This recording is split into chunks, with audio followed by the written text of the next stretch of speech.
played both of them.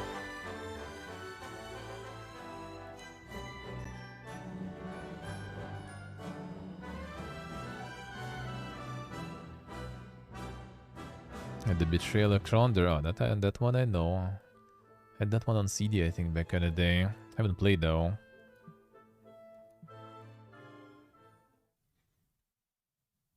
Alright, let's get a bit of that boober stuff.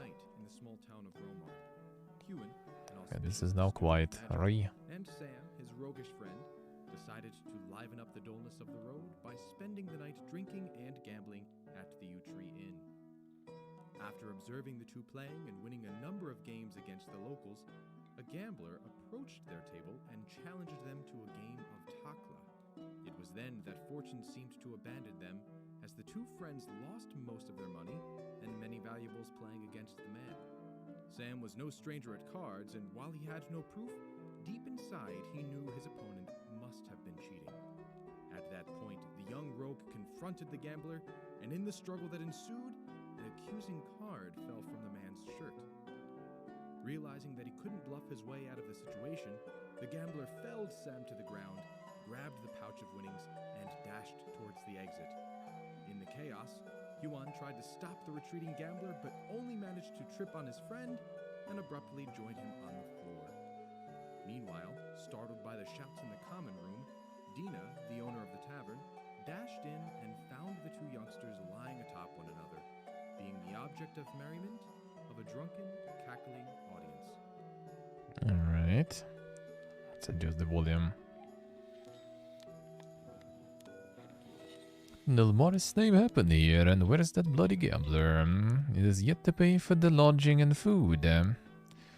Gone. We caught him cheating at cards and he ran away. We tried. Gone. And why didn't you two go after him? Why didn't anyone go after him?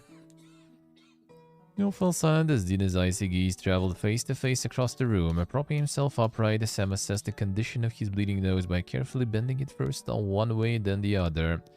Satisfied that it wasn't broken, he looked up at Dina, who stared at him with a mix of disbelief and rage. Just gone for 1 minute, Sam. Yeah, but he had a third blue lady card hidden within his shirt. I knew he couldn't have been that good of a player. Not even the gamblers of Barumis could have. Enough, Sam. He's gone because of you, and I don't want to hear any excuses. I'll be paying for both, him and yourself. The man took the coins, Sam. Deny. He what? I'm sorry, what can I say? He must have taken our money after he bashed my nose in. I'll see. Then either find your money and pay up, or you'll be playing here to cover the expenses every night for a week starting tomorrow. A week? Come on, be reasonable, Dina. I can't be stuck in this hole of a town for a whole week. And where are we going to sleep? Do we at least get a room to stay in? No, you don't. And since you can't afford staying, I suggest you start looking for the man now. I'm closing for the night. No, sweetie, you can't be serious. It's the middle of the night. We'll never find him out there in the dark. Ah, you're right. Here, take these torches. You'll pay for them once you catch the gambler and get your money back. Good night. But Dina... Alright, here comes the dankness. Alright, 1 sec. First, we get this. Second, we do this, probably this, and this.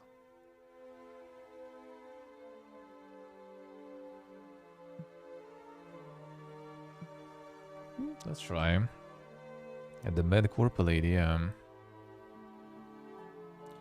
Should have known I was being cheated and never lost that much money in one night or ever. Neither did I, Sam. We should have listened to Arthur while we had the chance. It was your royal cousin's fault for buying us drinks in the first place, you know. You're drunk. As I recall, he wanted us all to go to his cellar. You know, the one with wine and dried meats. Well, now all we have are these bland road rations, which I have no desire to eat ever again. Yes, I get the point. Look, there's nothing we can do now but track down that man and recover my money. Our money. Yeah, then we visit your cousin of that fancy manor home of his. You check out his book of magic tricks, and then we finally leave this accursed place. Deal? A sacred hello. Damn it, Sam, that book is what got me traveling all the way up here in the first place. If it is truly an ancient book of magic, like Arthur claims, it's like finding a damn treasure. I'd lose 10 times the money I lost tonight just for a chance to peek at its pages. Calm down your magicianship. You'll get your chance, but first things first, where do we start our search? That son of a whore could be anywhere by now. Don't know, we should probably find some place to spend the night. Our camp out of town, no point in knocking on people's houses in the middle of the night. Sounds reasonable, maybe someone's still up and saw something. You're cool. Alright, I need to find who saw something. That's still a little too much.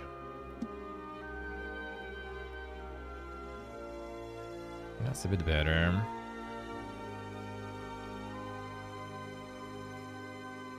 Yeah, so some interacts, I guess. Interact and left mouse. Okay, I see. Turn up the pocket that was tied to a thick cord. Sam drank greedily, then washed the road accumulated grime off his face and hands. Wouldn't be exactly a court worthy, at least he was somewhat presentable now. Let's see. Hello. So we got no hints at least what to use. Inventory, alright. Rest, spellcasting. I'm up.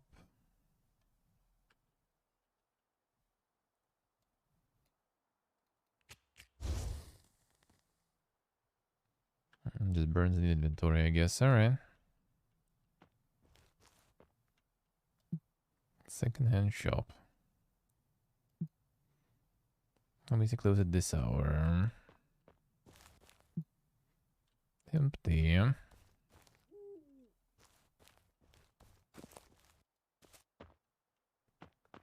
Alright, what we can find and who can we interrogate here?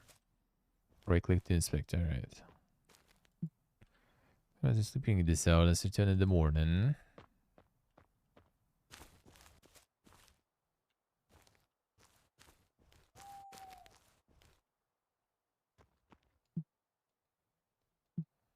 Nothing of interest. Come on, Chris. Using the white square, sure. Well, there we go. Don't have the white square now. Let's see, you can switch the inventories, alright.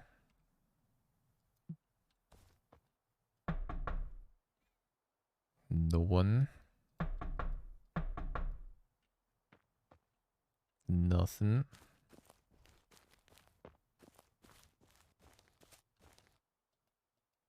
Big bushes there.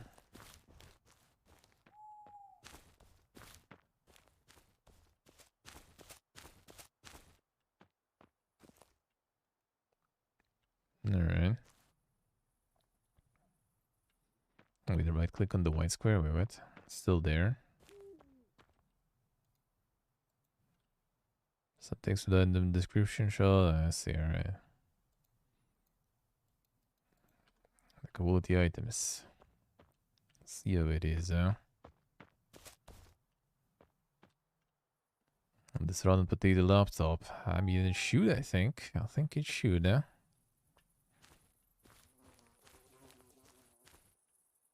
doesn't even have 4K resolution, you know, and stuff. No RTX. Time to go leave a bad review. I actually can because it's demo. Sure, you can buy us a beach. The big devs with their demos. Filling up my Steam. There's not enough space in the servers for good games. The air tingled, and when halted as he approached the little moss-covered house. I'm not so sure we should be here. There's magic about this place, but I don't like how alien it feels. Someone was about to argue, so by the time the door cracked open, he was already 1,000 feet away. Wait, oh, the second one. Come on. There was people out there, you see, all wanting to know too much for their own good. Inside was stuffed with trinkets of all kinds. Weirdly shaped sticks and bones, stones of different colors and patterns, clay pots and hanging herbs. Number of rushlights did little to eliminate the gloomy room. See, when who spoke first mentioned the Osmani. Now, don't think I'm familiar with the term. Woman added some twigs to the almost dying fire and poked at the embers until a small flame burst into life. Don't they teach Arnai in Andara anymore? She asked.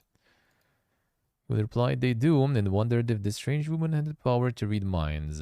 He knew that the talent existed, but only few mages had it, which made the woman an object of fascination in Yuan's eyes. Doesn't matter.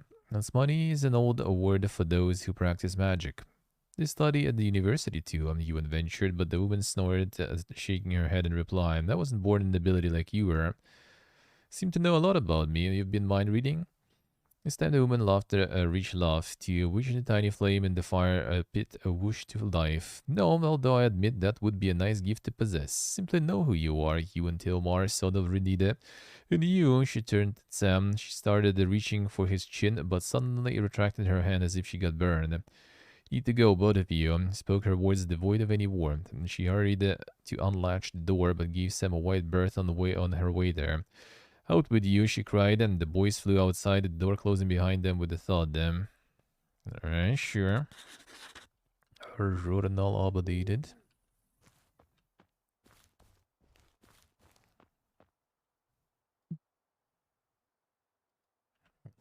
Yeah. The wonderful countryside Aromas, said Sam wringing his nose. That's a lot of shit. Alright. Back we go. So there was nothing else here, right? There was something else here. From around the back of the house, obviously startled by bumping into Ewan all of a sudden, he went for the knife at his belt. Hold there, Ewan yelled, raising his hand to show he was unarmed, and nodded in a hurry. We didn't mean to scare you. Looking for a man that stayed at the inn, a gambler. Bastard took our money. Finally convinced he was not in danger, the man relaxed but replied angrily. Can't one take a piss in the night without bumping into someone? Don't matter. Yes, I did see a man running past me house not too long ago. Do you see where he went? Ewan asked expectantly. South, out of town. Now, if you'll excuse me, I need to go back to sleep. Alright, sure. Let's try to find some.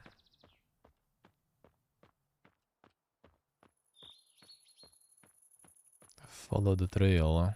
Follow the blood. Well, it seems abandoned. Should we have a look? Maybe the previous owners left something of value inside. Sure. A broken chair and some pieces of pottery scattered on the floor. The house was remarkably empty. This place was looted clean, said Ewan, kicking at the debris. Sam, however, was kneeling and examining a section of the floor with interest. Slid his finger along the edge of a wooden board, and as expected, the board gave way. Aha! Exclaimed triumphantly. Lifting the piece of timber, he discarded a small, jingly pouch hidden within. Easy money. How does that work? That's the coins. For illusion. Yes. This is Doga. Okay, I guess.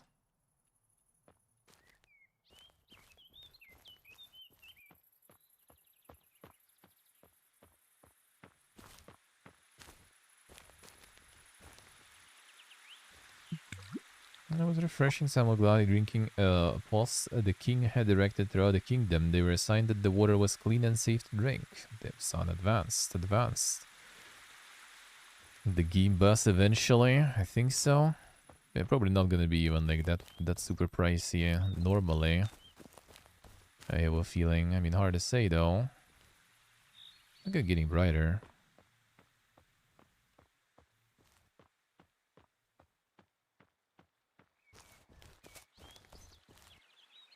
Cross here.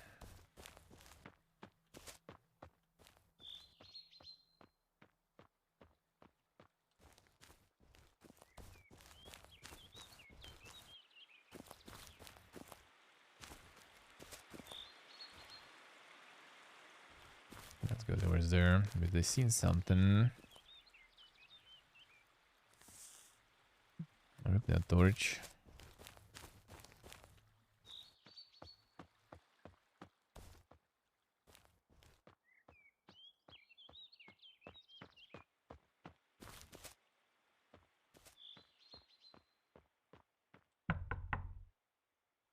Then wait outside Selvin's possibly. Lean to the doorframe to listen if anything was stirring within the house. Can hear anyone? Let's just go. I'm water.poo-poo.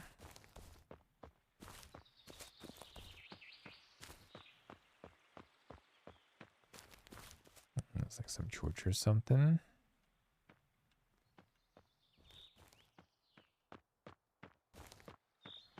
Some fancy house even, I guess. The fancy house. Could be church here too.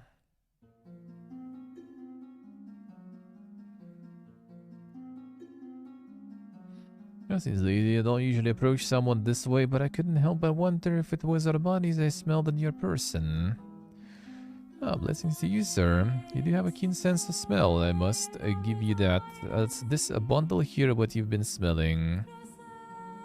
Suddenly brought back memories. Are you by chance willing to sell some? I could surely make good use of it in our travels. Sorry, but I swore an oath to see it delivered to the priest of Walia. But why the interest, if I may ask? Herbalist, perhaps? I can't say I often run into those who would have heard of, or let alone know the herb. I'm not exactly an herbalist, but I attended many herbology lectures in Endara, so I know my way around plants if need be. I see. Well, it's good to meet someone with a keen eye for herbs. If you're in a need to purchase some, though, you are welcome to my shop. Nature's Gifts in Ergendon, and my name is Lynn. I'll be sure to give you a fair price if you visit. Thank you for the offer, Lynn. In the road that ever takes us to Ergendon, I will be sure to stop by. Oh, and I'm Ahiwan. It's been a real pleasure meeting you. Pleasure's all mine. About this one. The temple of our luck goddess was far off in Ingaroth. Are you planning to travel there all by yourself? Surely a courier would safely deliver those herbs in your stead. You'd think that would have been the soundest choice, but it's been a week since I last saw a courier carriage pass through Engerdon. It's like a little village has suddenly gone off the map. Meanwhile, I pray to the god of travelers for good fortune. I wasn't sure the courier still passes through here, so it shouldn't be long before I return to my shop. Let's see. By Linde. The fuck is that?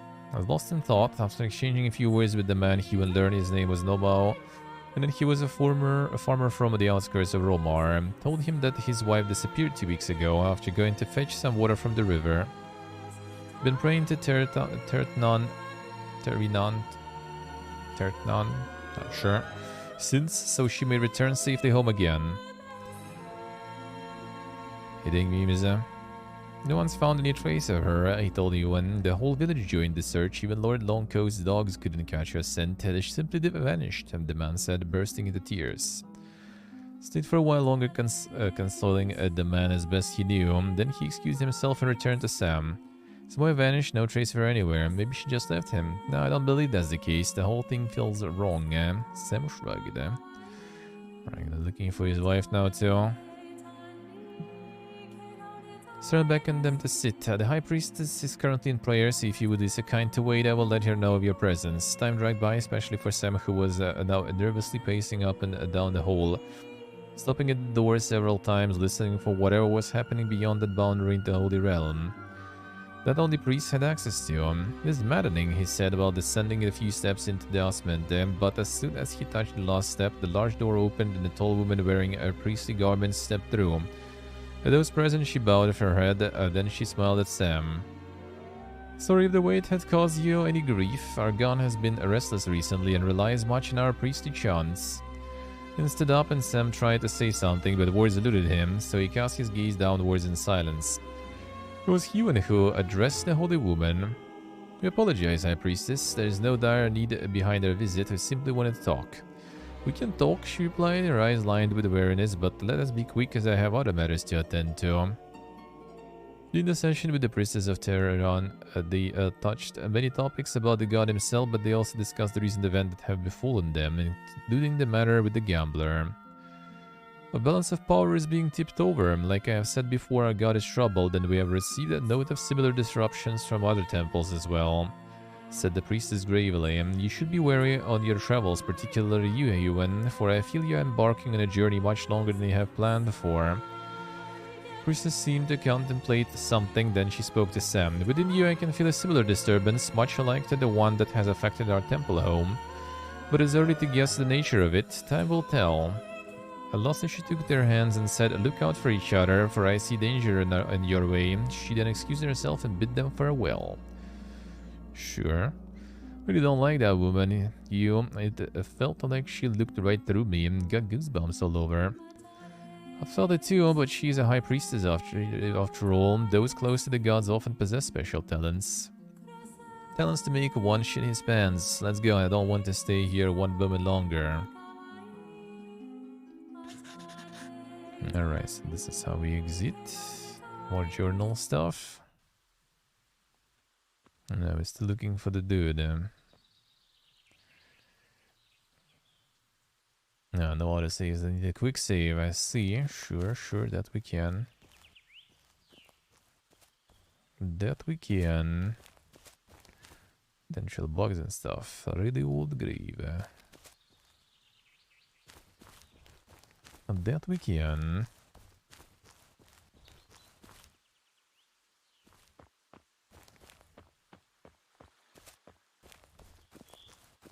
Alright, continue here.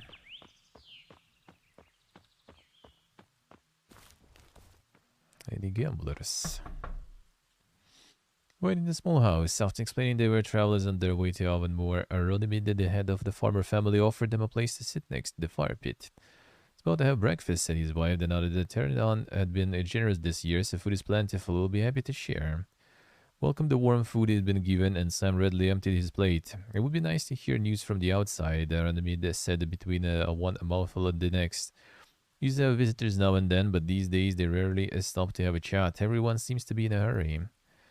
Spent a good part of the hour recounting what he knew, and whenever the story got too dull to Sam's liking, the light-haired rogue promptly added all sorts of embellishments to the tale. Even sung one of his songs, which amused Sarah, Aronimid's wife, to no end. When they were done, Sarah addressed Sam. "Now, that was quite a tale. Next time you visit Romar, I'd love to hear you sing another one." Sam accepted the compliment with a broad smile, and together with Ewan, they rose and thanked them for the hospitality. As they walked towards the door, Ranimir said, "Good luck on your travels, boys. If you haven't been to our temple, you should really do so. Perhaps talk to the priestess while you're there." "Thank you, Ranimir. We spoke to priestess already," Ewan replied, "and it was a most unnerving experience," Sam added, shuddering at the thought of the encounter. Again, they thanked them for their hospitality and left. Alright.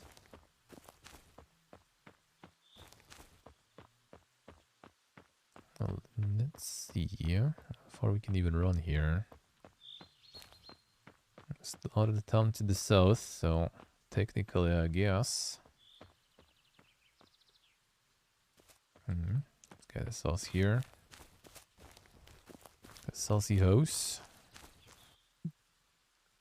There was a jar. Signaling for silence, Ewan crept towards the house and carefully peeked through the gap. The inside was dark and quiet, with pieces of furniture scattered about and nothing of any real value in sight. No one seemed to have been living here for some time. Still careful not to divulge their presence to whoever might be listening, he slowly pushed the door inward, but the old door protested with a loud groan. "There goes a silent approach, shall we?" Ewan offered, opening the door fully, but as soon as he took a step in, a deathly stench invaded his nostrils and he fought the urge to throw up. Lying in the corner, face down in the ashes of the fire pit, was a man, his clothes bloody and soiled. His back was pierced by an iron rod, probably a fire iron, and two of the man's fingers had been cut off and cast into the pit. "Is that our man?" asked Sam, his mouth and nose covered with his sleeve. He would nodded. "I think so." At that point, Sam pushed past him and took a closer look at the body. "It is him," he said, "but there's no money on the body whatsoever. Whoever did this picked him clean." Suddenly the sound of a sword leaving its scabbard came from the outside, and a rough male voice announced, "You two, drop your weapons on the ground and walk out slowly." One turned towards the door, taking a step back, and Sam straightened, distinctly going for his weapons. As if making a point, the second sound followed, a crossbow string being drawn and locking. "Let's not make them wait, Hugh," Sam said as he concealed a throwing knife in his sleeve. "Got any fine spell to distract the bolt-firing horse, son?" "Orson, I do," Ewan replied, the lump forming in his throat, "but I never used it to do harm before. It is forbidden," he added gravely, then closed his eyes in concentration. Time for insane action. Yes, he wants to do some spells on the bow dude there. Let me get this guy then. Damn son. Alright, spells this way then. Baradur and Agnosh. Allure the day. Fury Embrace. And this is Brother's Gift. Godly powers towards healing himself or another, I see. And this is the fire stuff then. And then 1.5 multiplied by the cost. Can we define the cost? Ah, I see, okay. So the more we go, the better. Fine, let's go 10, I guess. See how much it's gonna go.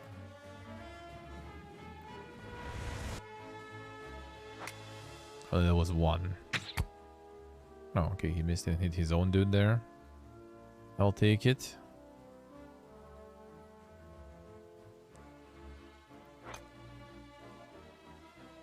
I'll take it. I have a bunch of endurance, I guess. Where was 1 though? We didn't like click properly there. I think I'm not clicking maybe properly. Maybe not like holding it, you're just like pressing it. Yeah, I spend 1 too, so that should be better. 16, but totally not enough though. At least this game is PP game.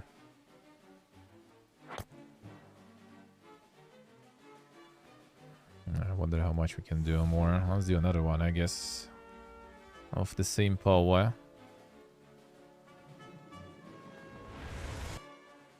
Damn, thank you. Really good that they can hit for shit though.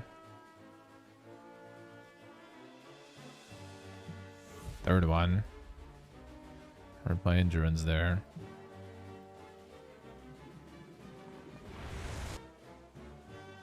Okay.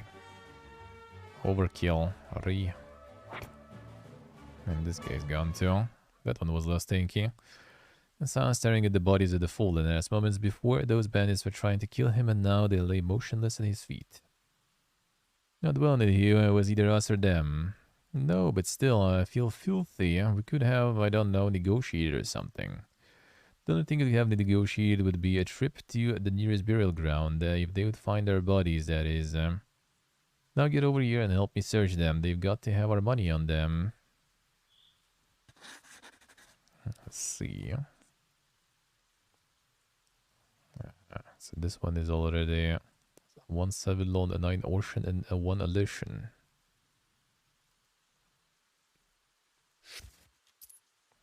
Mauritians. El Sordo. There's the bow. I'll negotiate with the sword, yeah. Loot acquired now. Nothing else. Should bury him. It said that there was a look of an European in his face. Maybe the beast, replied Sam, shaking his head. It won't be long until something catches his scent and drags him away. How far the scent already arrived. We're following right after the incident. Strange. Grave outside the temple grounds. I once said them.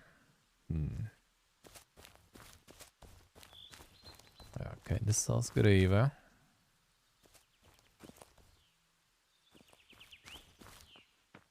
He already managed to get the stench and everything.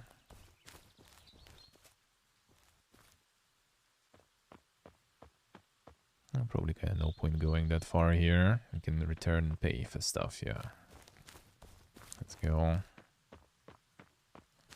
Pay for our sins.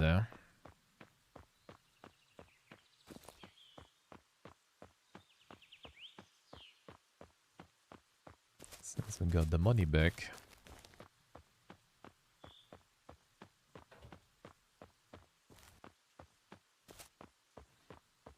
Yeah, capturing this stuff probably is quite something. For these dang graphics and animations. Quite the process probably. Sounds fun though.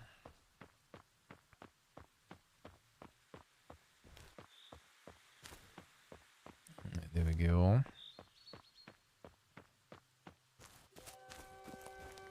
Have to get their endurance back though.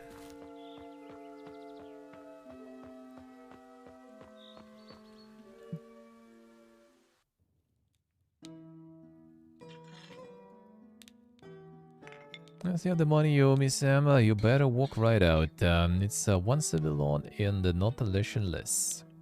But I give you the money I owe you, and on top of that I tell you a little story of how we got it. Serious, truth to tell I didn't expect to ever see you again. There wasn't much trouble finding the gambler.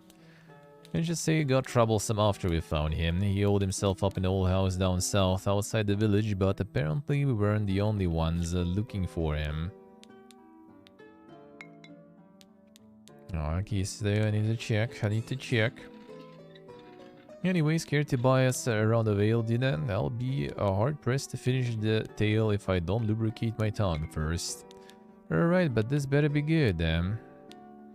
Sudden amazement throughout the recount. There were no lies to Sam's words, but the way he told the tale made it feel like a completely different, much more heroic deed that slaughter it actually was.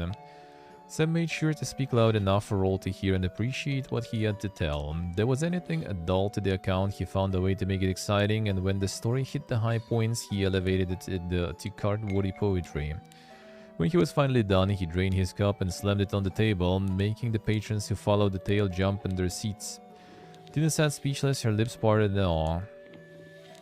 I find it hard to believe you two did what you did, but I'd be glad to listen to that tale again. Some other time, dear. Me and Hugh have urgent business to attend at his cousin's. I promise you I'll have more adventures to share next time I pass through these lovely parts. Thanks for the ale, Dina. Think nothing of it, Ewan, and Sam, do come by again, alright? Hey, Jordy, hello. Happy Friday to you too, man. How you doing? I promised, didn't I? Right, rooms. Do you have a room for us? Let me check. One room left. 5 ocean. It is yours for the night. What do you say?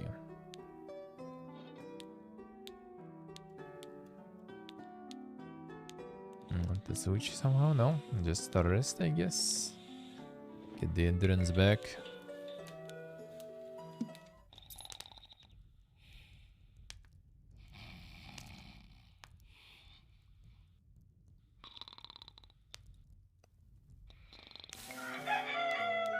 There we go. Sure. Well, dinner must be on our way. Hey, trails to both of you. I can pulley. Soldier was drunk. Sold brother. Wouldn't have a few coins on you, would you? Asked the man, his gaze pointing somewhat towards Ewan. Began Ewan, but Sam interjected. He doesn't, my good man. Oh, was all the soldier said, then returned to his ale. The man motioned for them to sit. So he said, name's Nabon. Take care of the Lord's vines and the eels. You are not from around here, he said, matter of fact. No, we're just passing through, he replied. Travelers. Well, can't give you much advice since I rarely venture outside Romar, but I'd be sure to pay close attention to what I eat on the road. Rations, no matter how well prepared, can go bad, you know. They went on for a while about various subjects, but at least they thanked the man for the advice and bid him farewell. He approached the table. The man looked up from his food and said, "Blessings to you. Usually I'd be up for a game of cards, but I'll just have some peace and quiet today." Oh, the card game incoming. Let's go. He struggled, and despite Sam's best efforts to translate the song that sounded so right in his head and onto the delicate instrument, he knew he did rather poorly. You're lucky the patrons are in high spirits, and I demand I pay you. The innkeeper grimaced as he produced 2 ocean and 3 lesson and passed it to Sam. Easy money. Easy money. Alright, let's exit. Alright, sure. So what was with that? A witch, whatever. And this one. Stay well clear of that house. Let's see. As with these, I woke up. Heavy door swung open. A man in his late 50s emerged from the house, radiating impatience. come on. Yes, but you must have confused us with somebody else. We are just travelers who are hoping you could spare a moment to talk. Oh, that's a shame. I really thought you came from sparring lessons. Well, in that case, what do you want to know? About lessons, though. Mention sparring lessons. Might be interested to freshen some skills ourselves. As long as the other group I'm expecting don't show up, I can find a time for you. However, my services do not count for cheap. You must understand. For let's say 8 Ocean, I can teach your friend there how to handle the sword better. I can even show you a few tricks with the stuff. What do you say? Boy, let's check the shadows. As intriguing as your offer sounds, how about you tell us who you are and why we should spend that much coin on training with you? Fair enough. Name is Hans Sandar, although most call me Master Sandar, as I'm known to be a master in my art. I was once a captain in Lord Iron's army, but now I spend my time tutoring those who want to learn the fine art of swordsmanship. That is remarkable. As I understand, Lord Iron is the Duke of Guam. I hear the area is anything but peaceful up there, as you would come to expect of any border settlement, but more than that, in the last years of my captainship, things were only going for the worst, and I wasn't getting any younger, so I asked for an early retirement, but in exchange I agreed to train the King's man when I was asked to. Sounds like you made a fair deal. It works for me. I'll keep myself in shape and my old bones away from Guam. Keeps drafty wolves. Also, I get to spar with many a lord's son, and sometimes even Prince Nicholas himself invites me for a match, so are you interested? Let's go. A worthwhile investment. When do we start? Please follow me. Any lingering doubts over Hans being a master of swordplay, they were quickly dismissed as he began pointing out the many mistakes in Sam's posture, footwork, and technique. He even taught Kewin how to take advantage of Staff's extended reach and how important it was to slide the grip along various points on the weapon depending on the situation. Lessons continued well into the evening, and when they were done, both boys were exhausted and slightly battered, but gained a valuable knowledge and skill. Thank you, Master Sandar. That was most enlightening. Now, if you excuse us, we need some rest. They completely trashed us back there. Well, it's obvious you boys don't have much experience in the field. You certainly pick up fast. Practice on what you learned and you'll make fine fighters one day. Nice, alright. Melee skill increased from 39 to 49 and his defense from 30 to 40. Sam's melee skill from 43 to 53 and defense also. Alright, good upgrades. So now we need to go to the house.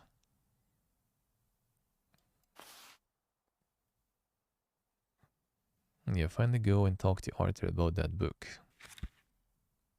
And the Arthur B.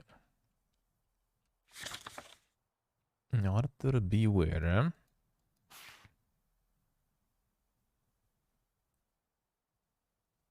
Eventful trip to see the book.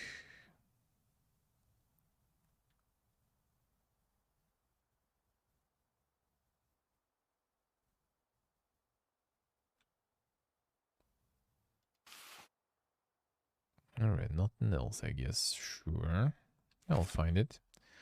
No shadow, though. No shadow there. There should be some fancy house. I mean, there's not that many fancy houses around here, after all. So this is where the generously full cellar is. Yes, too bad we won't have time to see it since you're in such a hurry to leave town. Can't just leave town on an empty stomach, and as I've heard, noble courtesy dictates to treat your guests well. I knew I wasn't just hearing things. Father said it was a dog barking, but I recognize a rascal when I hear one. Yeah, offending me, my lord. Good to see you again, cousin. You won't believe what happened since the night at the inn. Do you find a gambler? You know about the gambler. It's a small town, news travel fast. Also, Dina has been asking if I've seen you two, and although she won't admit it, she's been feeling a little guilty for chasing you out in the middle of the night.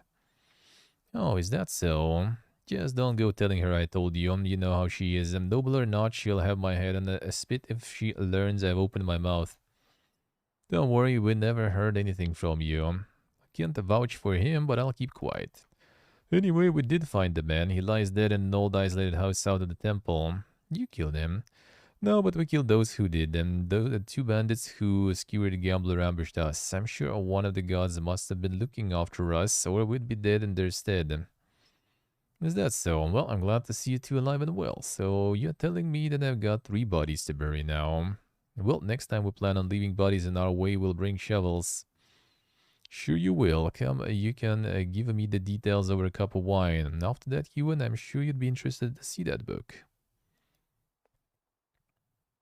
Spent a good hour going over the details of the recent events, Ewan explaining and Sam filling in colorful and mostly unnecessary details.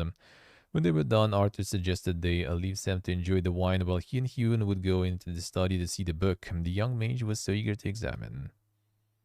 Arthur leaned on the fireplace, sipping a wine. Ewan dug into the complex passages of the tome, spent well over an hour going through the difficult language, but finally he put down the book and said, "Do you know what this is?" "All I know is that it's written in the old language, but I have never studied it." All books in magic are written in Arnai, so only those who have been learning a magic can understand it and not hurt themselves in the process. It took another sip. Go on. The title is Accounts from Samiris and Beyond. As far as I'm aware, there is only one such copy in existence, and that one resided at the Indara University. Are straightened, but surely there must be more copies out there, right? Yun took a deep breath and he closed the large leather-bound volume. What you have here is a manuscript inked down by Delafon himself. A forbidden manuscript, too dangerous a book to copy.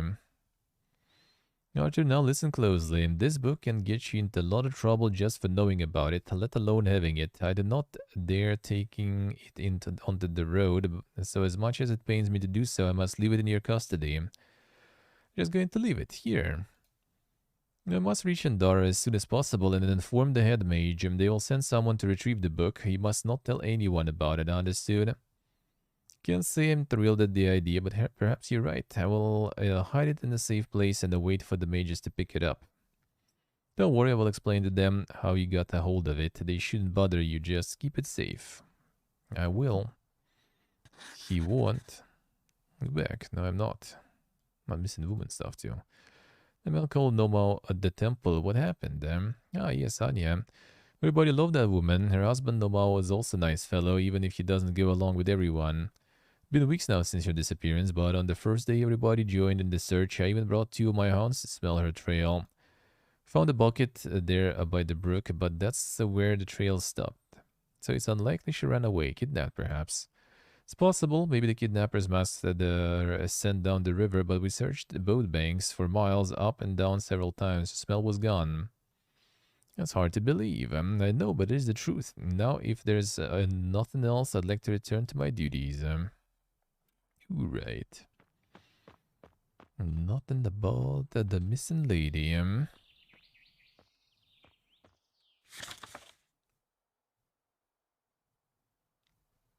Alright, depart south towards Indara. Okay, so we're going south again there. Sure.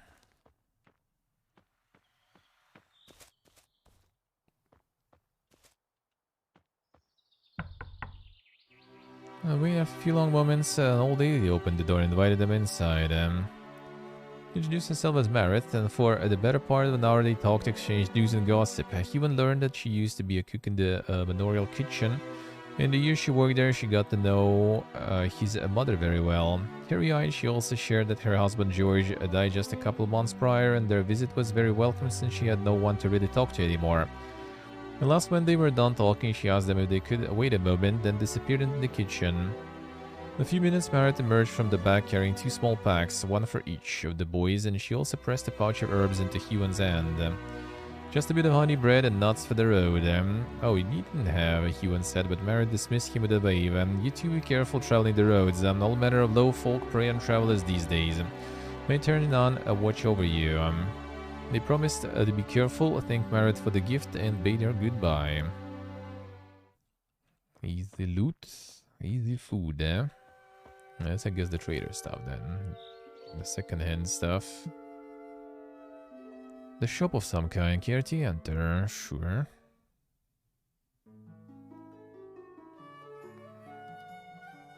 Welcome, welcome, said the shopkeeper. My name is Fallon Gouet, and at your service. What would you like to purchase today? That's what he sell. That's what we sell.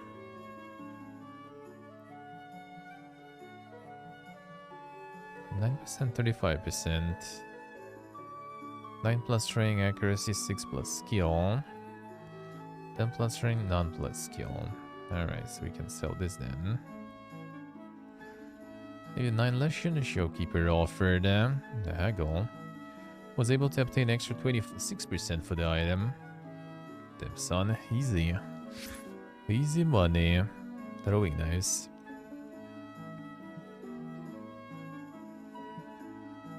The crossbow maybe too. Seems kinda cheap though. But I'll try using it. Fine. The believer. There's a button for that, but still. So there was the peeing guy. We get more hints about the disappearance, I wonder, somewhere. Dare smelled a freshly baked pastry. Ewan's knocking was answered by a shushing voice within, and he threw a questioning look at Sam. A few seconds later, a rather attractive red-haired lady in her 40s opened the door. Blessings, I haven't seen you around here before. Care to try one of my tarts? Nisa, been baking all morning. Well, I began Ewan, but he was quickly cut off as Nisa shoved a buttered pastry in his mouth. So delicious, isn't it? She asked. Then she started pulling at Ewan's sleeve, dragging him inside. Come on, don't be shy. Come in, I don't bite. The door closed right into Sam's bewildered face. Time passed, and just as Sam was starting to worry for his friend, the door swooshed open. Blushing Ewan walked out, followed by a rather cheerful Nisa who stopped at the doorstep. See you again soon, Ewan. I'll have more if you ever stop by again, she said, and then winked at Sam and closed the door. Sam's mask of worry slowly faded and turned into big green. So, he began. No, drop it, Sam. Just let it go. Damn, son. Insane. All here. Nothing. And was something here. The little man opened the door. So, we've already met my lunatic neighbor, he said, shaking his head. I warned you once I saw you approaching her house. That would have been most helpful, Sam replied, irritated. She's always been a bit weird, you know, collecting strange things, chanting to who knows which long-forgotten deity, practicing witch-like stuff. It's creepy, and I've learned to avoid her if possible. She gives me the goosebumps. I think the man for the information left. Alright. The legendary sex scene, yeah. Indeed. What was here, actually? Sort of shack. Alright. Just more water. Yeah, alright.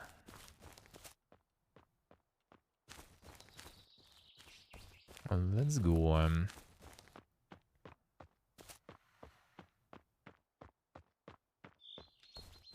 And this guy has something else to say. I guess not.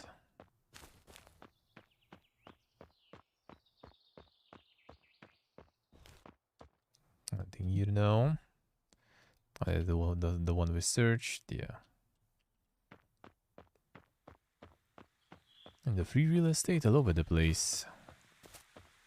Insane. The woman disappeared like somewhere around the river, seems like, right?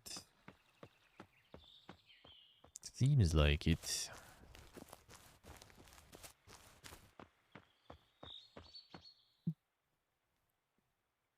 At the mouse home, the farmer we met at the temple is likely not coming back anytime soon. Now let's leave, alright, sure. If anything sus around then, doesn't seem like it. It doesn't seem like it.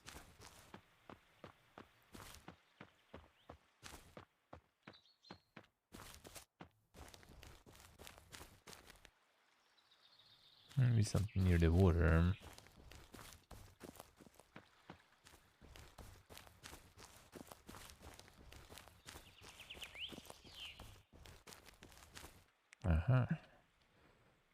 It was no ordinary chest. Examining the massive iron-bound box, he even spied at the brass plate on the front. Curiously enough, a riddle was inscribed on it, most probably in case the owner forgot the combination.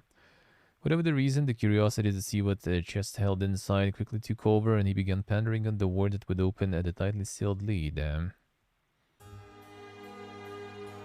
Holds me with prowess, one holds me with fear. That most often than not is a matter of skill. Prowess, one holds me with fear. What do you even have there?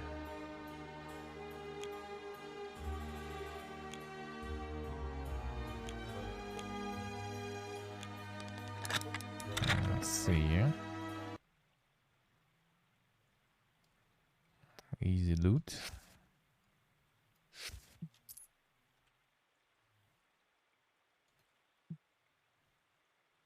75, not bad.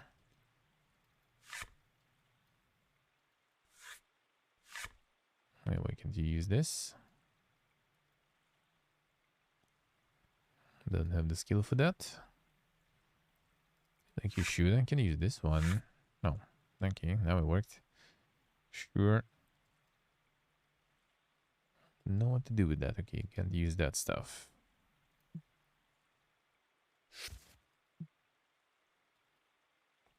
You also don't know what to do with that. Alright. Need a new party member is there for that. This is the spell stuff. Heal. There's quite a lot of schools technically. What else do we have? The mop. And Tori spellcasting journal. Well, I guess that's all in the inventory, the melee skills and stuff. Yeah, thought there may be some journal. Alright. There's like more like character screen or something. Build level up, we get some. Build level up, we get some of that. Didn't though.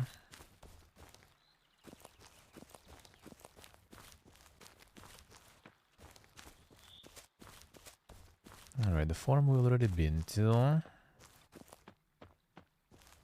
probably nothing else fancy here.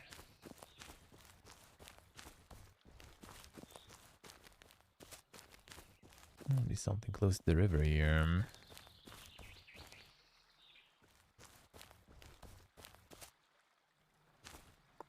Seems like not this way.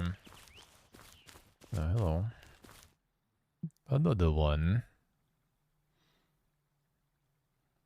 The word lock again, alright. As round and hollow I am, those sizes and matters I come in many. Children's drinking or the Lord's signet, it depends. For rolls I have plenty.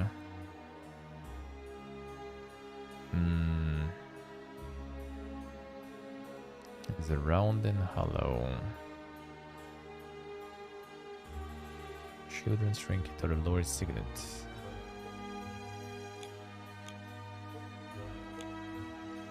Can it be? It is. But later it'll get away today though. Not gonna lie. Kinda suck at those.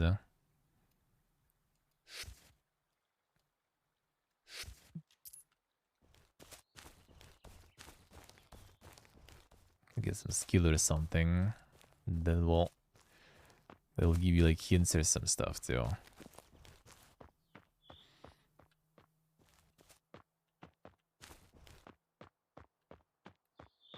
So you can deal with it easier somehow. There's still bodies and stuff. Could there be something else here? Oh, this weird grave, huh? There's nothing else about it, I guess. You can ask about it, maybe.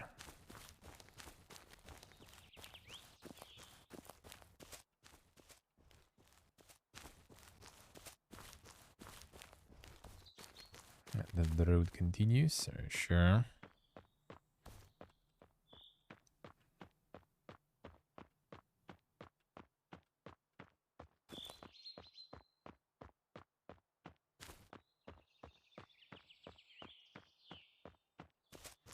It's kind of interesting. I was like, you know, it's not graphics and stuff don't even look like better or something.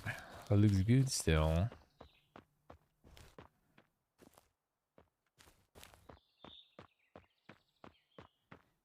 Pretty nice. Simple but good.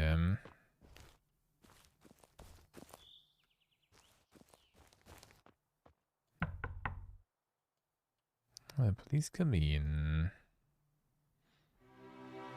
House and found a middle-aged woman tending to a man lying in a shop pallet. Explained how her husband caught a fever 2 nights earlier and has grown worse as time passed. Barely slept since, she said, tears gathering in her eyes. I don't know what to do. Roshan looked at the pale figure of a man. If there's anything we can do, perhaps we can help. Would you, sir? The woman looked at him pleadingly, then at her man. He's a healer and I don't dare leaving him alone. Do you know where can we find a healer? At the temple, perhaps? They wouldn't lift a finger to help us. Some ridiculous family feud between Philip, a late father, and the temple. They won't help us, her words faltered. Sure, we can find some ways to help him. Perhaps there's another healer around the village or something. Now it's time to go for the witch. I'll be back soon. Ewan's hand into her own, brother's blessings. Ewan nodded, smiling uncertainly, then they left and gently closed the door. I mean, can't he heal himself? He'll spell literally.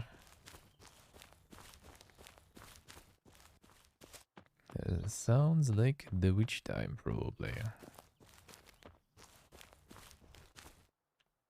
The Ponde. The rustic loop does alter the atmosphere, yeah. So far, like, the ambience noises would be better. Like, sometimes it gets a bit quiet. And I feel like when the dialogue goes, it's good, right? When you see the characters, but when it's just dark screen and you just read from the dark screen, that kind of feels a bit weird. But overall, so far, pretty good. And yeah, with like the riddles and stuff, I mean that actually is probably quite OG and everything. But yeah, and that sounds like it's gonna be a pain. I suck with those usually, especially in English and stuff. You need like some skill or something that you can level for that to get some hints or something. Forget to save, yeah, I do sometimes. I might as well. Been some time. Well, I mean, I could check the temple and I could go to the witch, I guess, even though it's getting dark again. Late. Getting late. Save and do. Well, apparently there are bugs and stuff, so you probably want to save.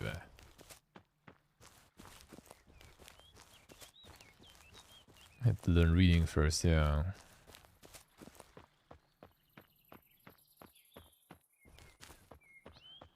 And them with reading skills. What is up here? Oh yeah, that was the Greaves. Though there was a name created Yamai, it has been washed away by decades. Just a bunch of regular ones, I guess. Kneeled the headstone, inspecting the inscription carved next to the strange double moon symbol. Inscription said Georgia Romar, placing some wildflowers in the stone. And chanted a short prayer to Odin Hale, so Marit's husband may be at peace up in the snowy holes of the herder god, but also find his way back to his wife on Smertnivis, the festival of the ancestors when the time comes. Smert, death. Proud of you, you always going that extra mile to make things right. Thank you, Marit has been so kind, it's the least I can do. Let's go, shall we?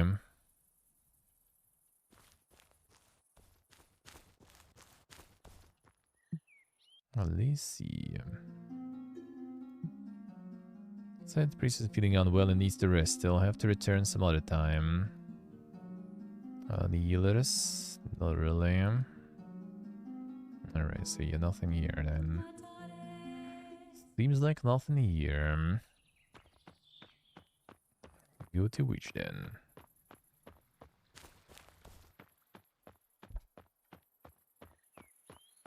Let's try at least. Is there someone else who could be qualified as a healer? I don't think so, right? I don't remember at least.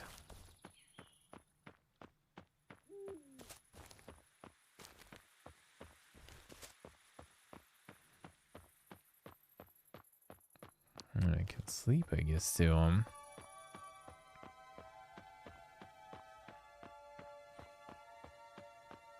A village with them lights. And before, nothing. No. Knocked for a moment, no one replied, and a voice shouted from within. You are not welcome here, child of Elmaris. Go. Sam pushed the door and entered. We can because we need a healer. We came because we need a healer, Yuan interjected, and Moon raised an eyebrow in question. And what makes you believe I am one? Sam blurted, because you are a witch, aren't you?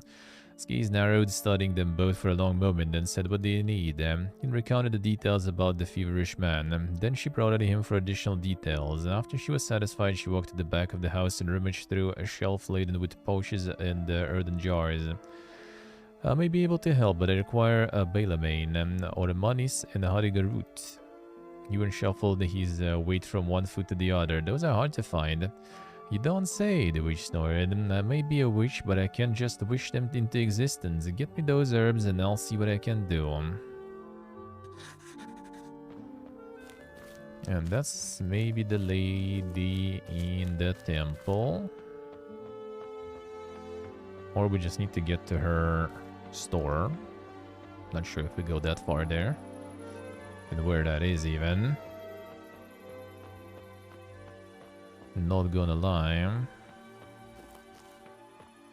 Yeah, welcome back, Nick. Let's see.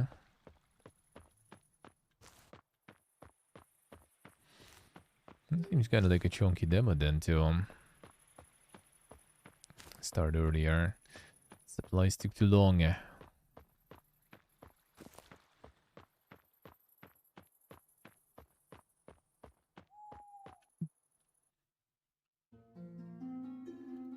Do you have anything about that?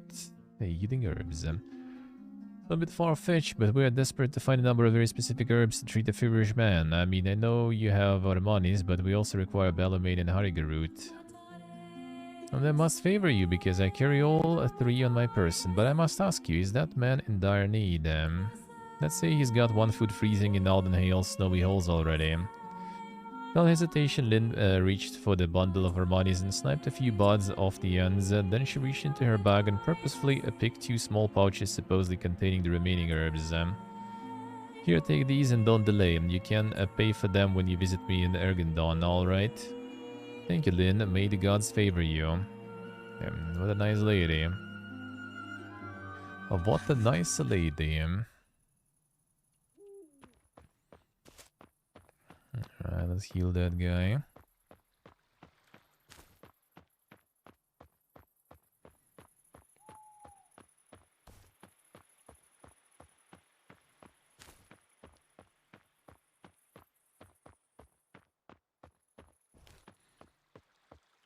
The running distances are quite something too, though, I would say.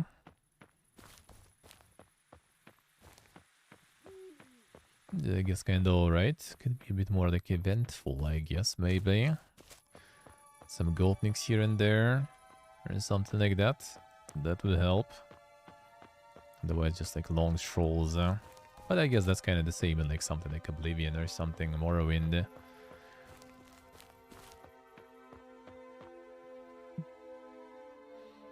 The herbs he asked for, Yuan said, producing 3 pouches out of his backpack. Good, she replied simply. I took the herbs and then disappeared into the back of the room. A moment later, she returned with a very short, triangular, 3-legged stool, which she placed in the center of the room. Took a pinch from the contents of each pouch and grounded them in the mortar, each time whispering some form of Arna incantation Yuan had trouble understanding. Cynic, I say, not buying it? Damn son, how could you? She poured each powdered herb into its own little stone cup, which she placed in the corners of the stool. And when that was done, she took a stone that resembled a snake head, and then she circled it around the stool 3 times. Uttering further incantations, lastly she poured the contents of each stone cup into another pouch and handed it to Hewen. It's done. Have Philip wear the pouch around his neck until the night saloon lies dark in the sky, the witch said. I'll have the remaining herbs as payment. Hewen wondered how she knew the man's name, but decided not to ask. Thank you, began, but the witch extended her arm towards the door. Good night to you, boys, she said, leading them out. Excuse me while I have other things to tend to. I'll see. Off we go. Off we go. The moon.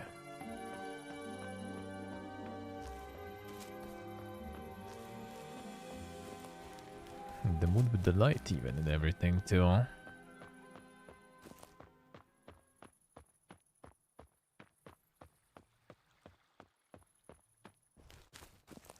Let's do that.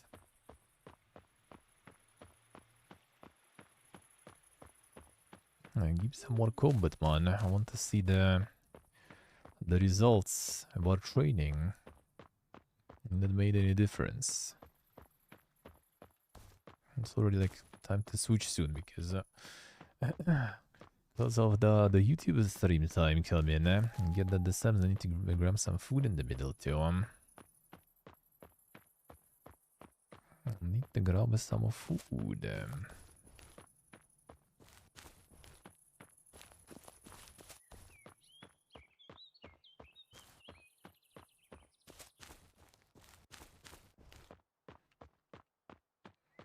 The shapeshifter under the moon, yeah. The werewolf's time.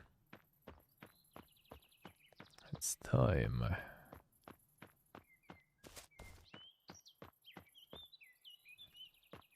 Oh, this one. Yeah, more than time already, almost good, eh?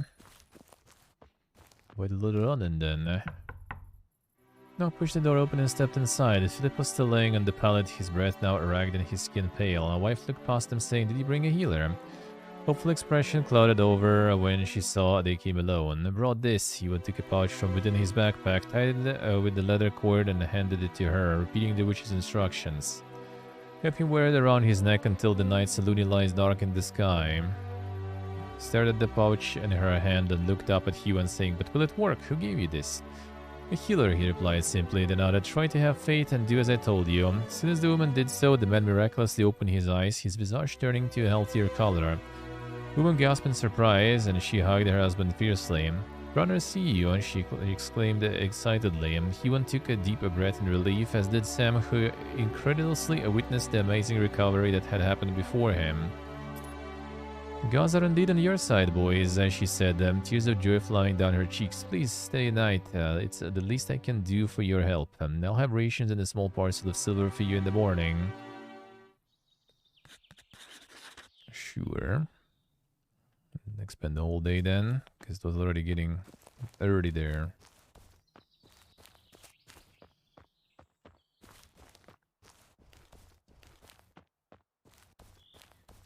Okay, go for the whole cheese, the whole wheel,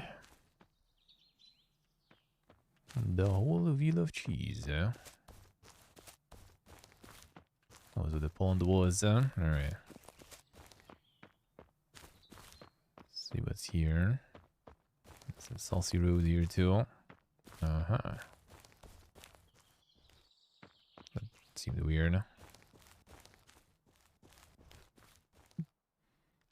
Tent seemed occupied. Shall we take a peek inside?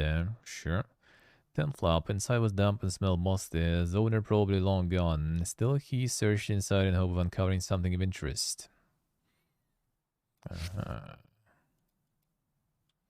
Locals were all taciturn about the cave's whereabouts, but I have found it anyway. I have cleared the brush surrounding the entrance and took a quick look inside. Sadly, I only have a few torches with me, and those fools in Romar won't sell me any. So I'll be venturing anywhere deep. Running out of light in there would be a death sentence. Time for the super cave.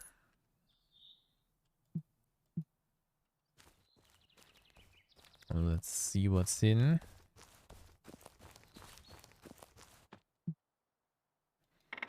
Have a look inside them.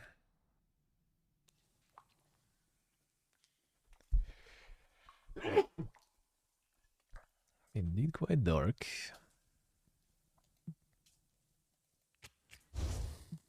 Decent amount of torches, I would say. Time for some super fighter.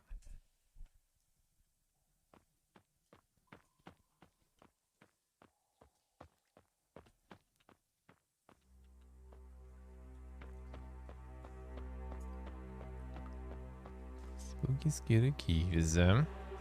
Thank you. Thank you. Spiders or some shit.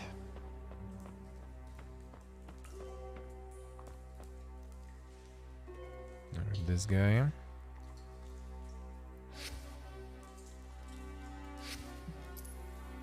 Action is coming.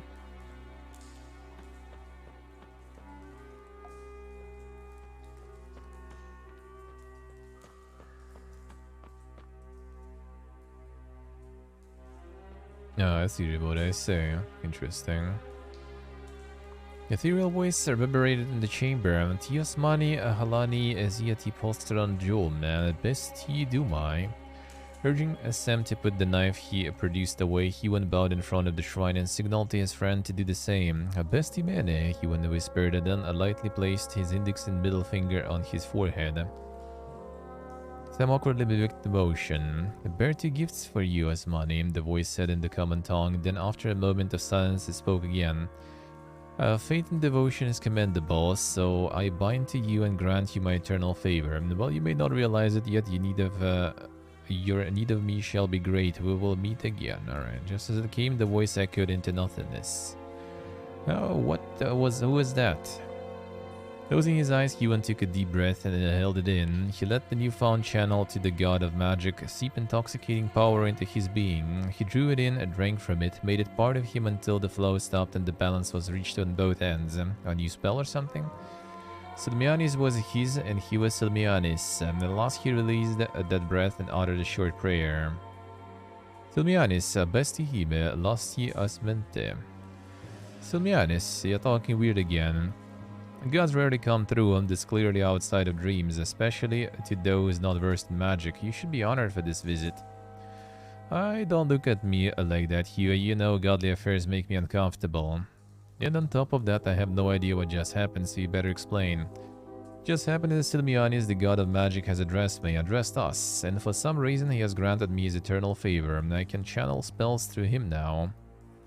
So I imagine that's one gift. What about the other one? The lack of respect for the gods will be your end, friend. One day perhaps, at least now I know to stay clear of big holes in the ground. Can we go now? What's your hurry? Let's have a look around first. Such a temple in randomized cave, yeah. Flames are shown in a natural light. He would examine the brazier and the strange heatless flame. An illusion, he said as he passed his hand through it. Some random keys. I mean, it kind of makes sense if it's like some weird dark altars and stuff, you know, so they're hard to find, only for the chosen. Chest was gilded and ornate, the wooden parts uncorrupted by the elements. Did we open it? Yes. Aha. The fuck was that? Spell scroll mind light. Yun examined the magical scroll with care. The thick coarse parchment was tied to the colorful ribbon held in place by a silver seal into which a single word was written, mind light. So I guess we'll need like some sort of teacher or something for those later. Huan untied the color ribbon from the scroll and began to read them. The incantation was rather complex, but eventually he committed the spell to memory. As if acknowledging his newfound knowledge, a cool flame engulfed the scroll, turning it to ash. Aha, new spell now. What does that do? Allows the caster and those nearest to him to see in the dark. Alright. Not bad, Temple in the Abyss, yeah.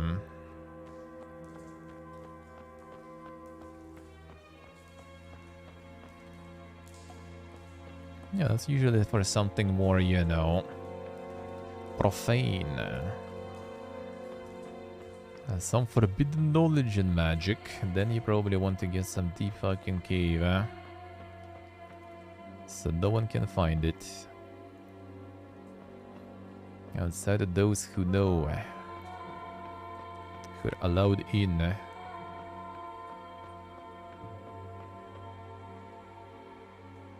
There we go.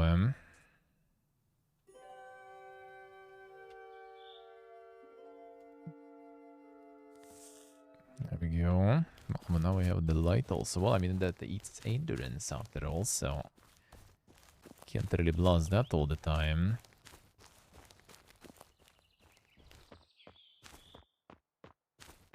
Yeah, so for you, it was just the dark screen as soon as you entered the cave. That's weird. That's a weird one. Who can that be?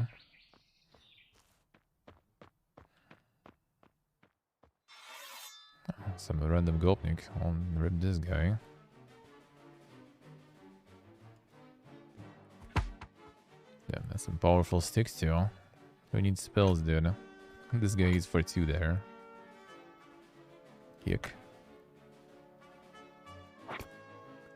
17, that's already better. Poof. You stood in silence the moments before the enemy was trying to kill him, and now that same enemy lay at his feet. It was over. That was interesting. Interesting attempt to rob us. Ooh, them son.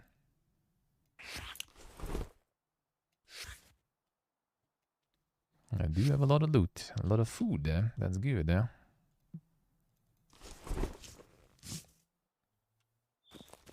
So we'll see if it will be actually possible to see the difference.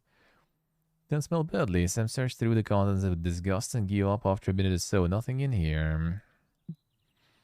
Alright, another magical chest. Sit up high and shine with the best. Wars have been fought to decide where I rest. Through bloodlines I travel, though move I do rarely. Heavy I weigh upon he who wears me.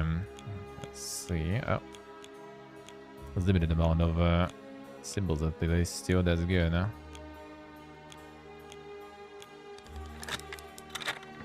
There we go.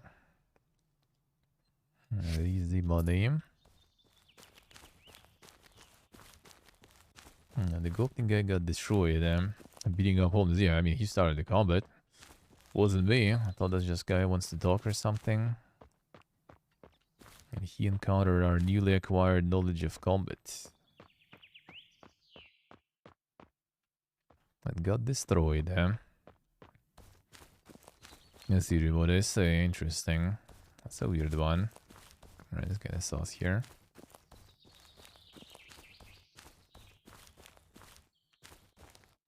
Alright, wasn't sauce. Feels bad, man. That feel when no sauce.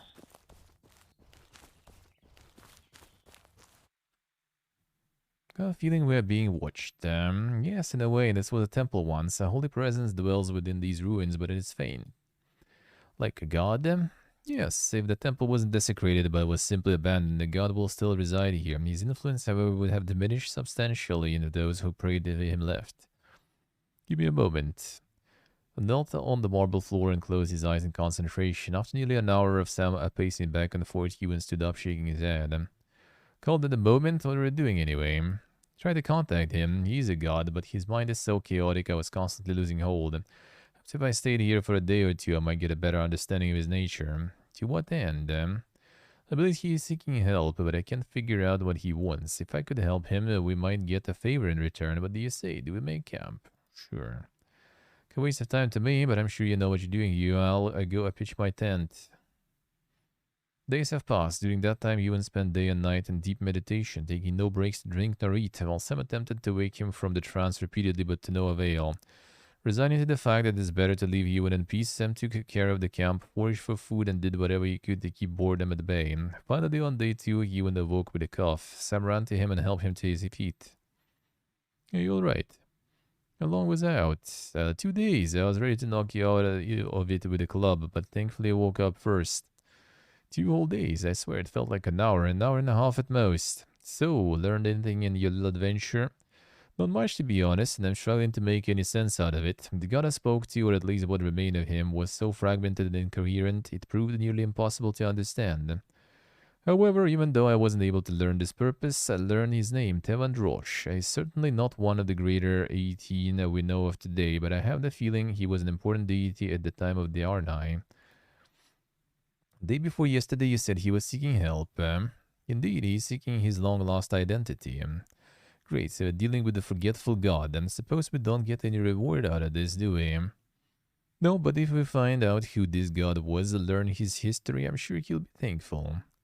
Priests could know something about him. Indeed, and if they don't, the library of Suvith is sure to hold the answer. I'll see. Anything holding the loot, though? That we always appreciate. Some bonfires. The leftovers of bonfires.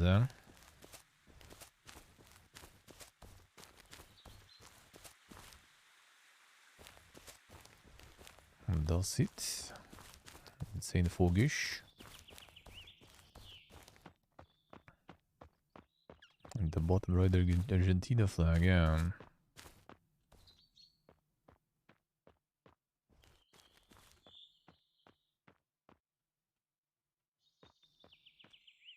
The pony cultist confirmed. A pony is a cultist confirmed. Hey, pony, you can actually look into Argentina too. That's an interesting place. That's where I might end up eventually. It wouldn't surprise me. If you're looking for different places to go. You gotta get all that quality beef and stuff.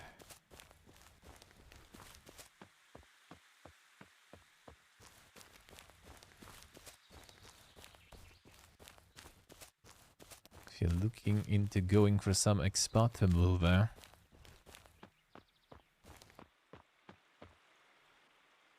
certainly south towards Avonmore, but I think this is as far as Dina will allow me to go in the demo. Let's see. Know what you mean? She can be mean like that. Oh, Dina. Let's see. Okay. Nice. Oh, that fucking Dina, man. Not letting us go that far in the demo. See how it is, huh? When we go back, sure.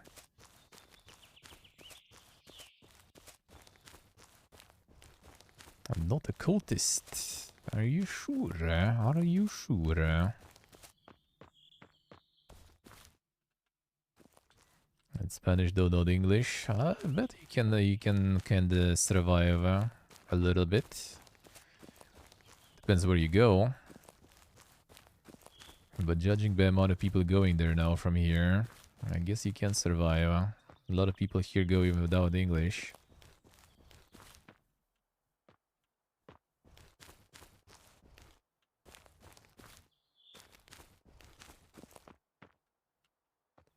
And not just building a secret place inside a cave. Well, I mean, maybe it's a convenient cave, you know. Then you don't need anything fancy. Just get the actual altar in.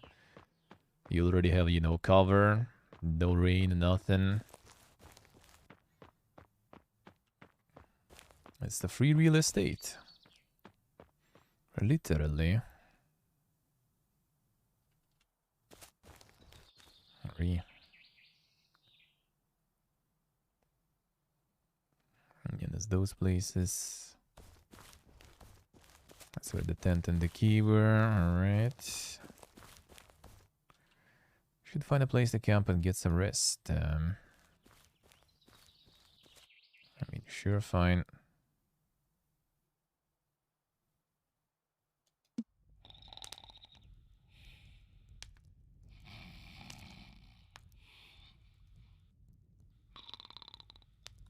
Cold camp guard shifts. Ah, okay. So there's like different options for resting too. He does the dialogue. Yeah, that's a new one. That's a demo actually even. This one is not out yet.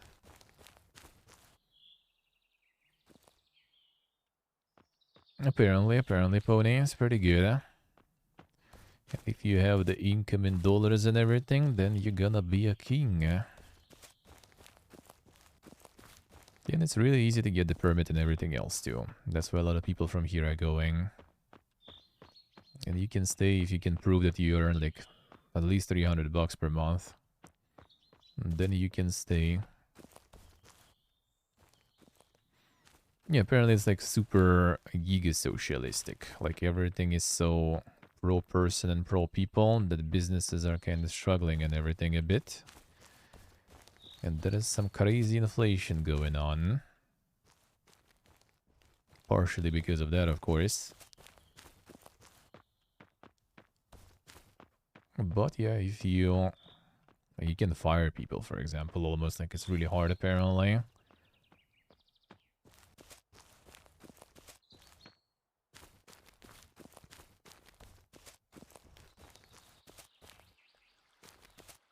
So it's really not very, not really profit oriented.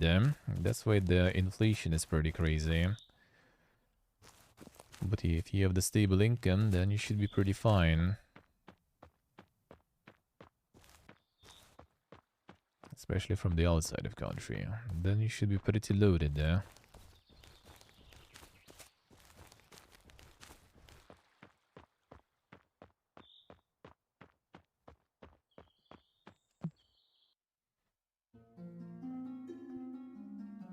Hey dog. Yeah, about to chill and switch arena though. Like, I'm not sure even if there is like that much we can do now at this point.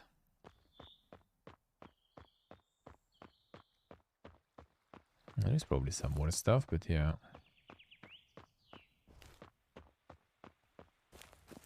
But we'll see.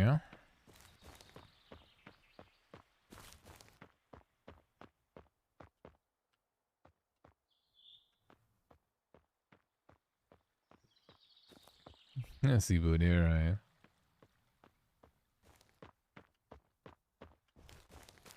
Well, seems like a pretty interesting place, actually. It's quite far from here, though. That's the one of the stopping things. But it's somewhere there on the radar, we'll see. Because the thing is also, like, you can easily get, like, the passport and everything there later.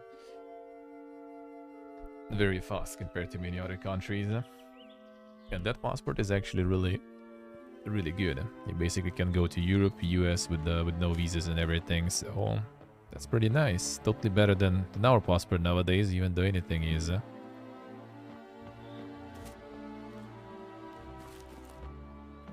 Nowadays, even if you smear your hand with shit, that's probably gonna be better.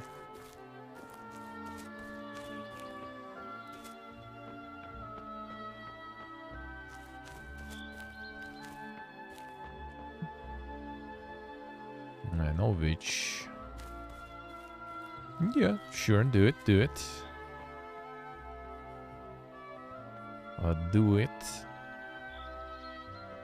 Yeah, there's plenty of places really that are interesting, especially if you have an income that you can prove. The climate very different? Nah, that doesn't really bother me. If anything, I would rather, like, obviously have some proper winter and stuff, but whatever.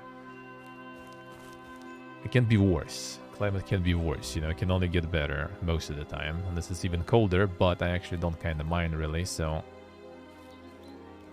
I'm looking into options, basically, and... First opponent reached into the water. Come on, where did it go? Very much like to keep my hands, Sam, said Ewan, looking around nervously. Catching the Lord's heels is a serious offense, in case you don't know. Saregnar Ewan and continued sloshing in the water for a few moments. Then, with a satisfying I finally pulled out a shiny silver coin. Ales on me, he replied, putting the coin in his pouch. I'll see. Hey, good Lord. Thinking about moving? Well, I mean, for a while already. Because of all the shitfest, we'll see. It could be an option.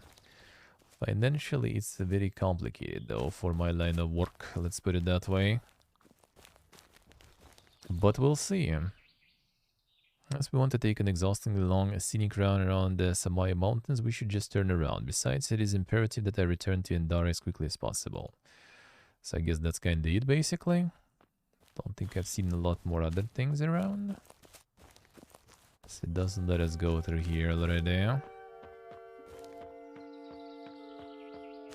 There was something else somewhere, but I don't think so.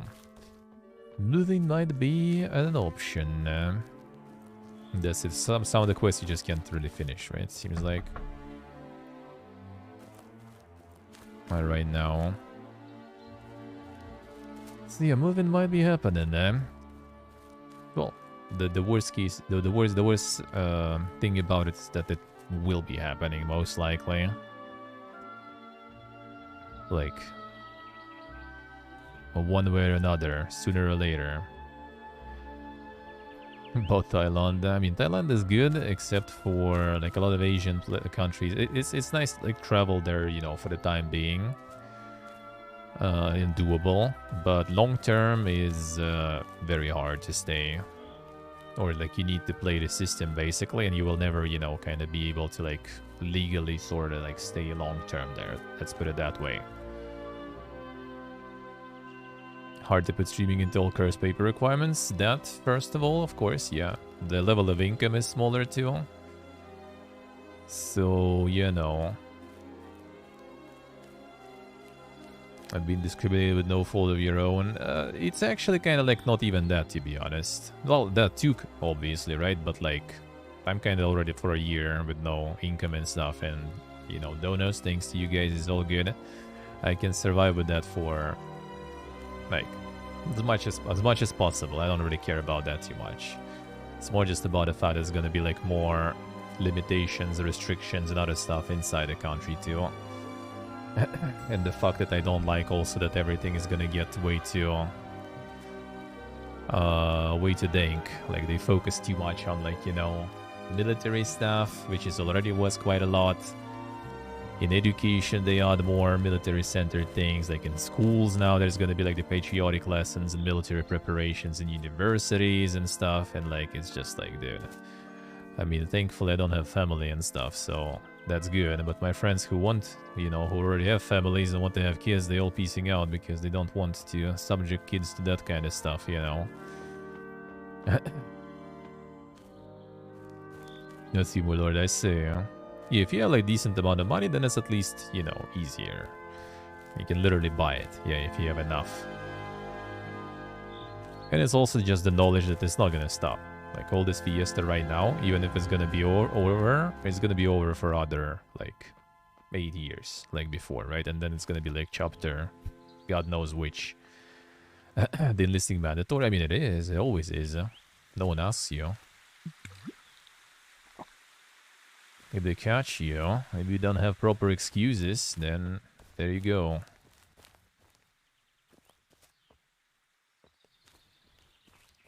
Yeah, no, okay, exactly. I mean, I love the country, dude. And that's why I was like I actually, like, unironically, like, I used to be also when I was younger and stuff, right? I didn't like the government and stuff. I never voted for it and everything. I was like this mild opposition.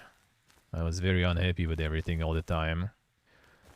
Later down the line, I just already kind of like was, alright, whatever. They shit, but the country is nice and, you know, I'm just gonna stay, whatever. Like, I kind of like got my good dose of copium and accepted everything already. I was already like not really thinking about moving much or anything. HRCLO. But then all this shit started and it's already kind of like, alright, dude. I could cope with other stuff, but this is too much. This is too much, dude. Like right before it all started, I was reading through like, you know, the history books because I wanted to do like the IRL streams to like show like, you know, historical places, some cool cities and towns and stuff, you know, and visit them myself too. And so I don't just like walk around streaming and like annoying some people around maybe, but so I could actually, you know, tell the story and everything. That's why I was reading through all that shit. But then, yeah, then all this shit happened. So, I mean, I do love it here. That's why I'm still here, really, because one of my friends is already out there. I could just go with him, really. But, yeah, I still like it. I still have friends and family here, you know. That's why I don't really want to.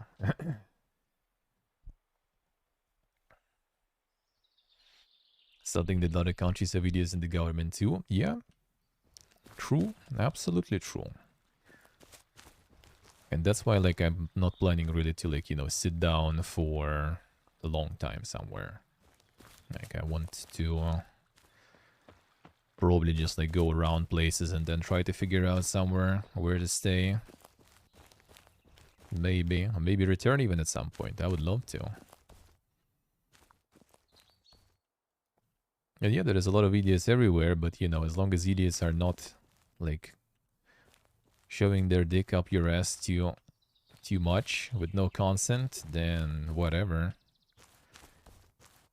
Because this is the problem right now. It's like it's starting to hit where you don't want it to hit, you know.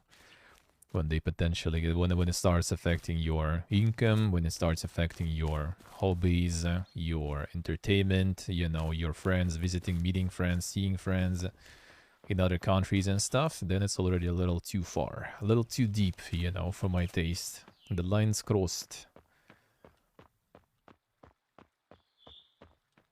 Sad and depressing. I mean, I don't really like it. It kind of drags the mood, I feel, whenever you talk about it, but you know, just how it is. But the disclaimer is like, I'm not really like even like that sad or something.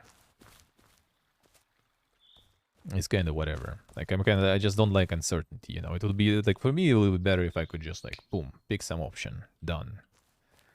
And I kind of was before like the September. I already was like, boom, I stay, whatever, I don't care. We'll make it work. I'll find a way. But then September happened with all the mobilization and stuff, and you realized that might be actually kind of hard to make it work. And even if I dodge like all the waves right now, who knows how many there will be? Who knows how many years it's gonna continue? Who knows if it will, after like 80 years break or something, is gonna happen again? Like, I don't want to risk that shit. No, Twitch, like, well, the Twitch just don't pay money, which obviously is, like, because of the sanctions, they just don't want to mess with it. Which, like, also is kind of a bit shit, because they take your money, though. I can sum to someone, no problems. They take money from us, but they don't give us any money back. So that's kind of sad. But no other measures, really. And I do it, as long as you don't, like, you know, go full super Vogue mode, but that's, I think, with any type of politics, to be honest. Like, if you're gonna go full, like, the pro-war or something live, then you're probably gonna get bonked.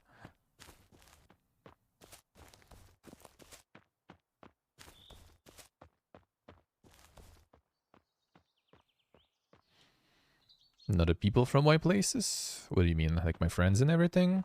I mean, I'm lucky that, you know, I managed to, just as I'm like building my community really nice, I'm also built my, you know, my friends really nice. So the only people that are sometimes kind of complicated to communicate with are like some relatives, because, you know, you can pick relatives, sadly, but very, very small amount. It's like basically one of my grandmas and that's it.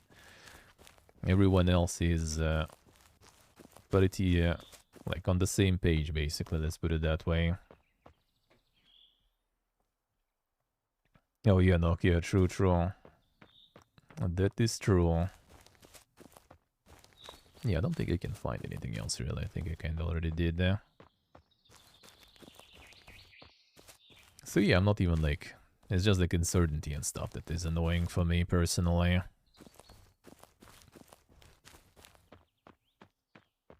Like, if also my friends all would be on board to just move, that would be perfect. But yeah, not everyone is capable of working distantly, right? And like the only options that we have to like easily go somewhere are where salaries are pretty low. So, and rent is everywhere. It's pretty huge now.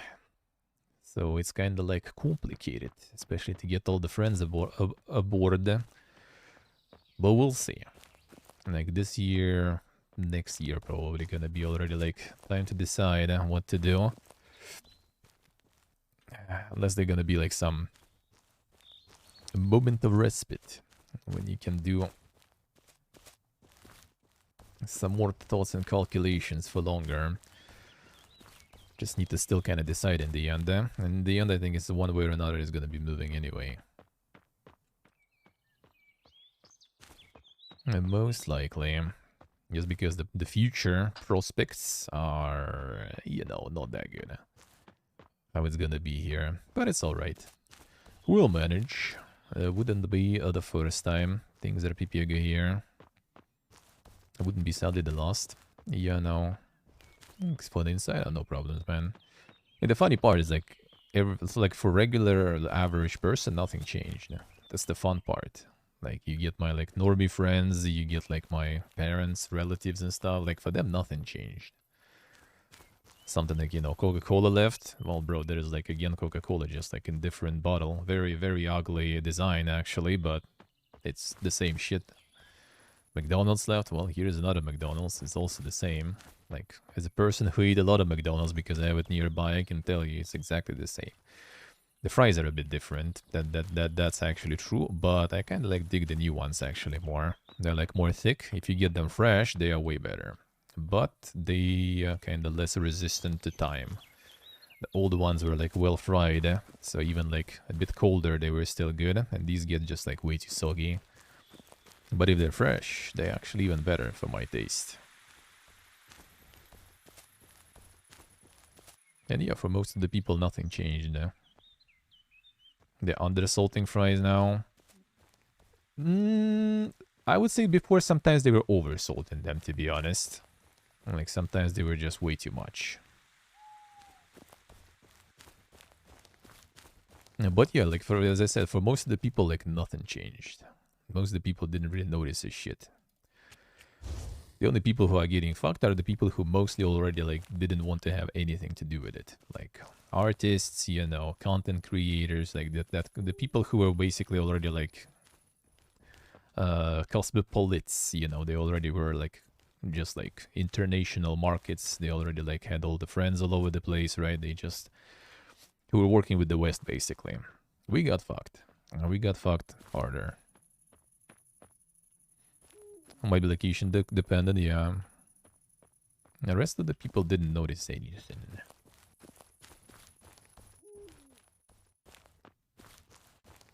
Some things got a bit more expensive. Too. Actually, like speaking of Coca-Cola, you can get that literally. It's just gonna be a bit more expensive, but it's here.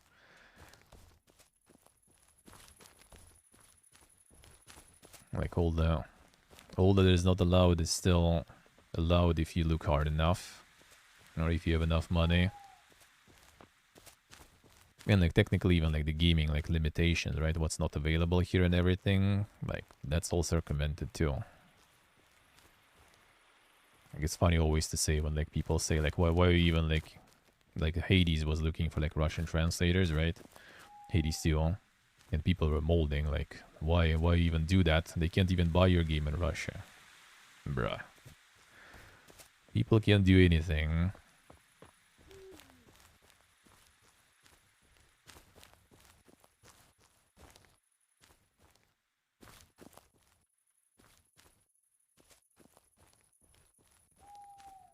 Alright, that's pretty much the last bit here.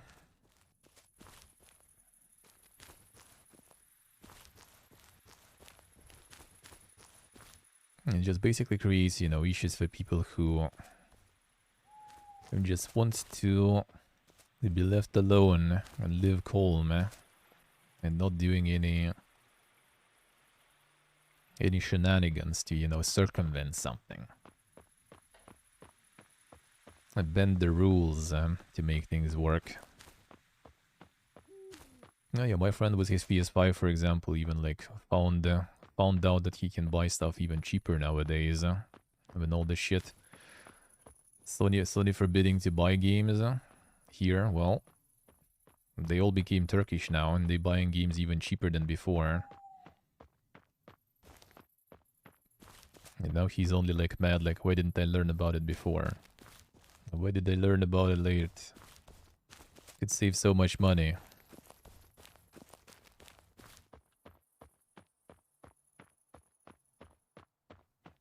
You should make a little bit more combat for the demo, to be honest. Basically get one encounter there, and the one little encounter here. It would be nice to get some more of it. Oh, actually, you know what? Let me see how this works. I can test a little bit.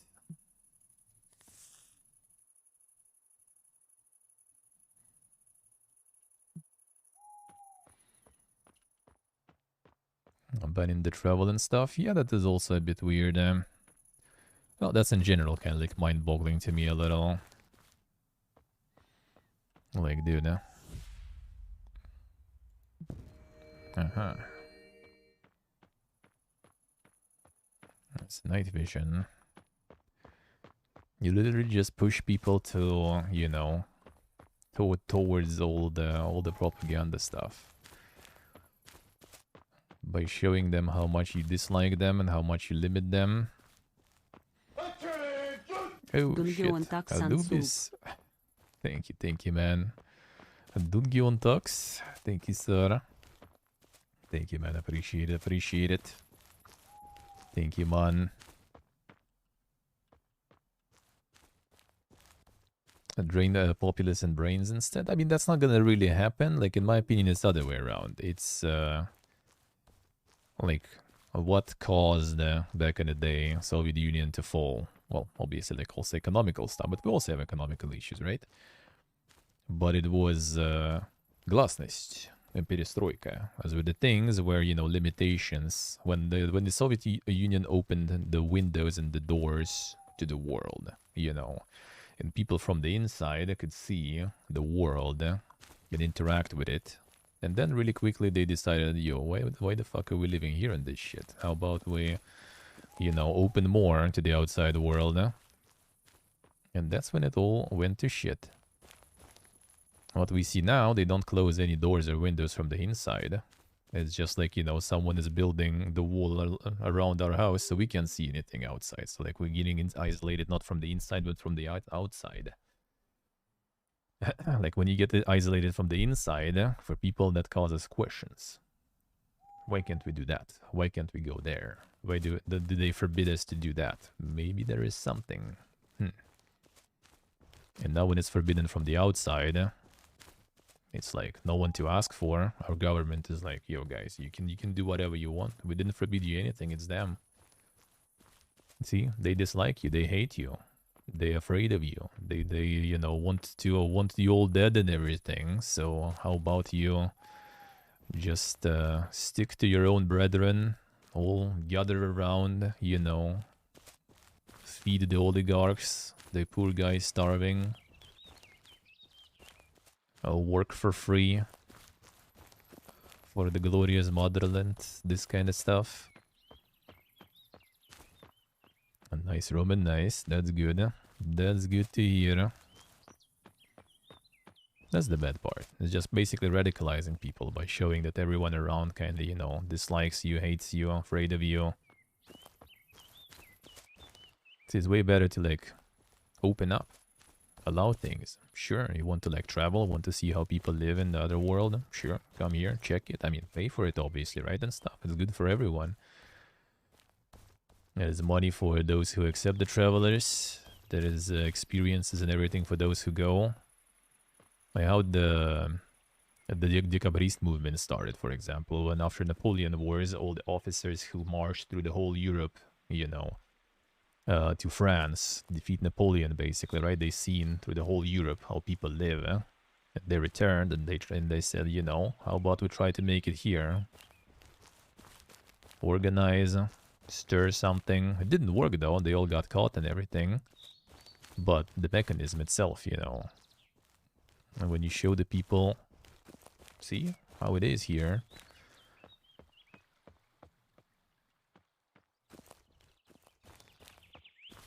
Shouldn't block anything like that. And then, you know, that's gonna work better. And yeah, you also get like a bunch of people with brains who are gonna move. Some rest, I say. Everything will be, you know, people will be moving. People with brains and stuff will be moving to your countries. Is it bad? Don't think so. What happened to Ella? What happened to Ella? Oh, is he not streaming today? Was the Last of Us premiere too good? Oh, he's on his way. Oh, he was going to Stockholm for that. I see. Oh, I mean, all right, sure. I thought he was live already. All right. Well, I guess we kind of like did a little bit extra here. Well, I still kind of maybe will go for a little bit of What's the name? A little bit of disciples. Still gonna do a bit. I just need to get some food and stuff. I mean, we can do disciples here then. Or... Oh, you online already? Oh, you started. Nice. Alright, that's perfect timing too then. Because, yeah, I kind of did everything here. Hey, solid snack. Kind of did everything here already. It's a really nice game though. That will be interesting to see. It will be interesting to see how it all will develop later.